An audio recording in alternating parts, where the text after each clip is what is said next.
coldest places in Nagaland, Fitzero, for those of you who know Nagaland. And we were greeted with a demonstration of how stinging nettle is tame. And when that material, the one I'm wearing, is washed, it's soft enough to be worn. And I was incredibly moved by this transformation, a long, laborious process that has remained unchanged for centuries. And I hope that this video, which I'd like to share, is the village here, largely Baptist, the last animist converted last year, so 99.9% Baptist, and you know that church that looks like a wedding cake has pride of place at the top of the hill. So Leshemi takes great pride in being in its history. It says that the first nettle arrived in Leshemi. When I got there, warm clothing and strong durable clothing was largely replaced by second-hand clothing flooding the markets, which we see all over India. And they were people who were searching for a market. They'd been quite hurt by the fact that a prominent NGO had passed them over to have their base in a neighboring village, and so they remained largely unknown. And when one of the women who invited us to the women asked if we could do something and embrace the challenge. The Nagas, as you know, have a very strong sense of identity, a little bit of history.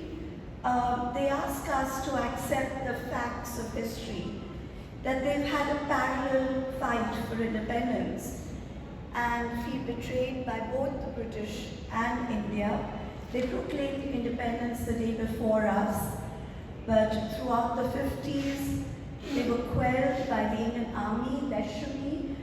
So you have the wild plum, the wild apple, medicinal herbs, of course the rice harvest, and they really know what the herbs are for. They're very close to that way of life. They raise mitoon, and when someone gives the mitoon, which is the local bison or buffalo, as a feast to the village, that's the ultimate sort of act of generosity, which is deeply honored with totem poles. And just a little bit, because we talk so much about sustainability, a little bit of their use of resources. They use their natural resources to the fullest. So things are stored, dried, preserved. During the pandemic, they weren't allowed to go to the market, and they didn't need anything from the outside world. Ma'am, what I want to know is, first of all, how are you marketing the nettle fabric, and how are you selling it to the market outside the Northeast? Good question. So that was, of course, the aim of the project, as well as being able to do the value-based economy. So we have exhibitions at Artisans in Kalagoda, Mumbai, and there is a permanent presence of the nettle collection and the Northeast and Nagaland products at our shop. Apart from that, you may have heard that we got the award for innovation in material at IFAM, which is the International Folk Art Festival that happens every year in Santa Fe. So we have a very receptive audience there. We were invited 2 years ago, and then last year was our second year. Again, we're invited in 2026. And in addition to the home collection and the clothing collection that you saw, we're also going to be adding another category, which is of baskets and woven objects. So I'm quite excited about that. The I have also presented it at the Textile Society of America in I think it must have been 2019, and introduced it to Japan because, as I was saying, it has great affinity. Now it's sort of we're in a situation where if we were to get an order, all the women would need to come together and fulfill that order. As you know, we have a limited season for weaving after and between the harvest seasons. So we're not looking at the kind of scale that most people look at, but we would certainly love to expand the market. It's a very simple fabric, as you know. Some people mistake it for jute, and so it's a challenge. It is appreciated when the story is told. So we're still, even though it's been 10 years, we're still searching for markets to place nettle in. And I think I mentioned that the clothing line came about because we had a designer and artisans working together to co-create a zero waste, minimal cut, zero carbon footprint clothing. So I'm thinking that if we can get the nettle fabric to be softer, then as jackets also it would have a wider market. Right, ma'am. When we talk about, you were talking about the international market and Yes. how it can be expanded. Yes. So every time we talk about, local fabric, it is because we need sustainability. That is Yes. one of the SDGs also. Yes. Earlier, these tribes would use this fabric Yes. in many ways. Yes. Now, like for instance, in Meghalaya, it is Rindia. Here, it is thebvo. Yes. So my question is, when we talk about sustainability, Yes. the question of affordability also arises. Yes. However, when we see the markets, the main markets for these fabrics are very expensive, and the locals actually are not using them. It is going away from, it is going to a niche market, to a niche class of people. So how can this be popularized, and how can the cost be taken down so that it becomes popular and then it becomes sustainable? Yes, yes. So the reason for looking at nettle was that, as I said, the locals have adopted second-hand clothing that comes in through the church and is sold in the market for very, very little. And so this material, which is warm, which is waterproof, which was used as, many things, blankets, shawls, all of that, was fallen out of use at the point at which we met. And my goal is always, with all of our crafts, how can we make it democratic and bring it back into the local space where it originally was? The only way we can do it is by growing demand. And as you know, India is the rural and even the last frontier, which is a place like Nagaland and Leshemi, is very quickly urbanizing. So the reason to go to a place that has great influence and interest in works like this, like Santa Fe and the International Folk Art Market, of course, we were very lucky to be invited, is that I see this as a global movement for sustainability.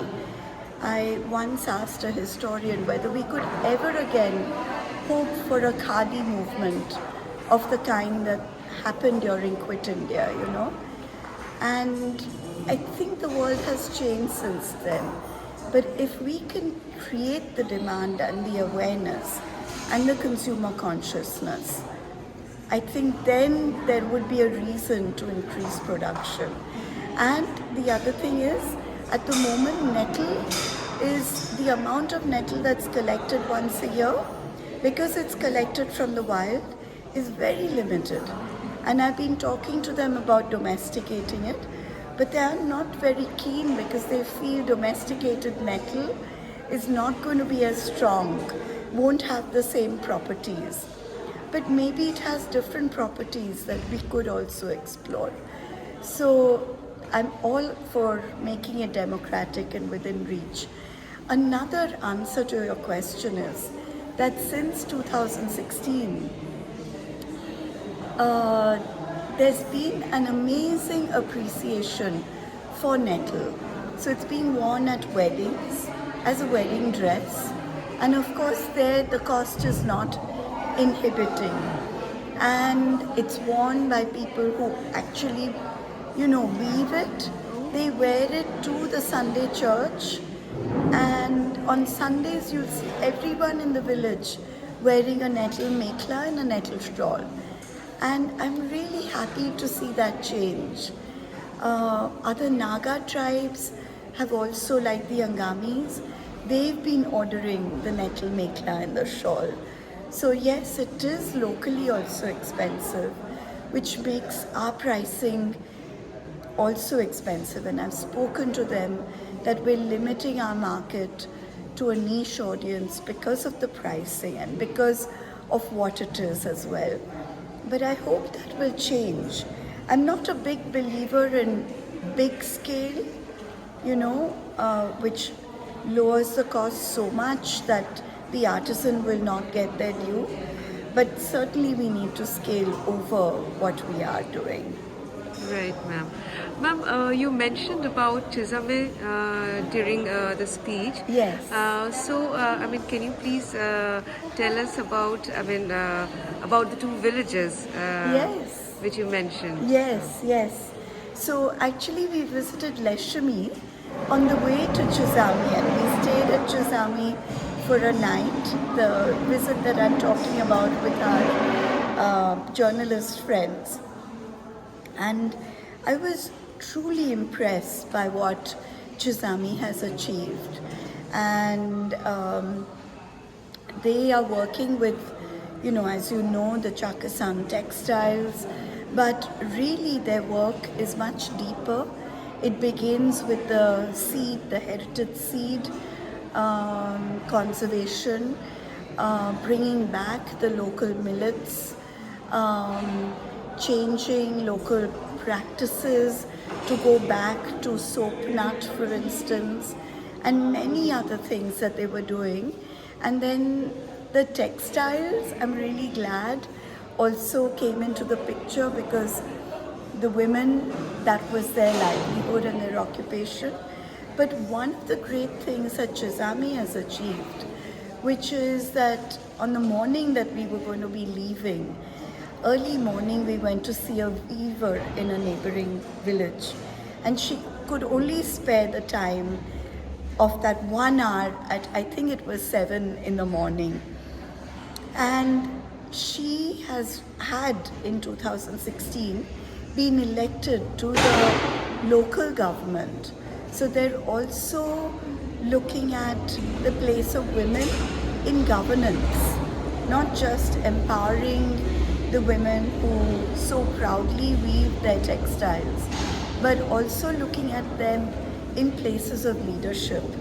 So certainly the Chizame model is exemplary, and Leshemi, and there are 2 other villages that are all in the same region